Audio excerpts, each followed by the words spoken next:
आप लोग सोच रहे होंगे मैं इतना क्यों बोलता रहता हूँ कि पॉजिटिव एंड नेगेटिव सूक्ष्म जगत ही दृश्य जगत को चलाता है।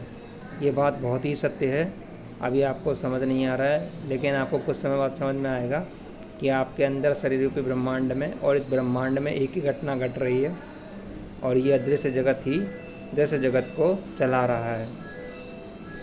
इसको आप अपने अंदर हर 24 घंटे में, हर सेकंड में इसको महसूस कर सकते हैं कि आपके अंदर जो विचार आता है वो पहले मस्तिष्क से आता है, भावना के रूप में आता है। इस पर आपका कंट्रोल नहीं होता है। आप थोड़ा सा 19-20 का अंतर है, अगर आप इसे पकड़ लेंगे तो पकड़ लेंगे बुद्धि के प्रयास से। आपके अंदर मस्तिष्क से एक विचार बनता है और वो विचार अंदर आपको बनता है, उसको आप मैं समझ लेते हैं।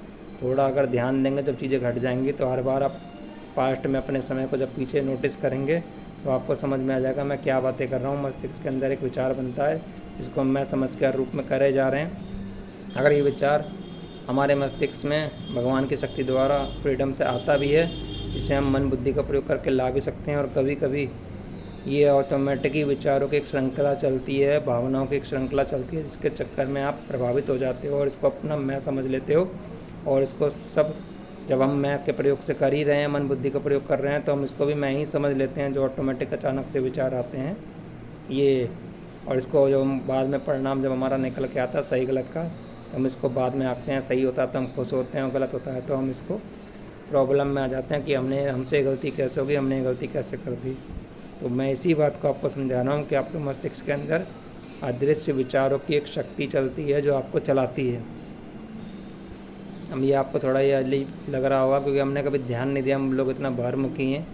अगर हम अपने ही जीवन को, दूसरे के जीवनों को अगर घटता हुआ देखेंगे तब हमको समझ में आएगा कि जो डीपली कारण है वो मस्तिष्क के विचार और भावनाएं ही हैं, जो हमारे मन बुद्धि के प्रयास से और कभी कभी ऑटोमेटिक प्रयास से चलते हैं। इसी को समझने का क्रियात्मक विधि है। इसको अगर रूट कॉज को समझना है तो हमें अपने मस्तिष्क की विचारों भावनाओं को समझना पड़ेगा बार बार। जो हम गलतियाँ कर रहे हैं, अपने ही समय की डायरी को खोल के, अपने ही समय के पेजों को खोल के, जो भूतकाल के, हमको अपनी बातों को, अपने समय को, अपनी धारणाओं को, अपने अनुभवों के आधार पे ही हमें समझना पड़ेगा और इसको सही करना पड़ेगा। इसी विषय पे हमारे गुरुदेव रामलाल जी से आप मनुष्य जाति को संबोधित करने आए हैं कि आप अपने शरीर के अंदर जो शक्तियाँ हैं, चेतन है, इसको आप खुद कंट्रोल में लीजिए। अभी आपको ये चला रही हैं कर्मवश, प्रकृति की व्यवस्था के अनुसार। आप इससे बाहर निकलिए और आप इस परमात्मा के क्रिएटर के संजीवनी मंत्र को जपिए। धीरे धीरे आपका कंट्रोल आना शुरू हो जाएगा। मुझे आशा है कि गुरुदेव आपसे ऐसे ही भेंट कराते रहेंगे। जय गुरुदेव रामलाल जी श्याम, जय गुरुदेव गंगानाथ जी, भगवान की जय।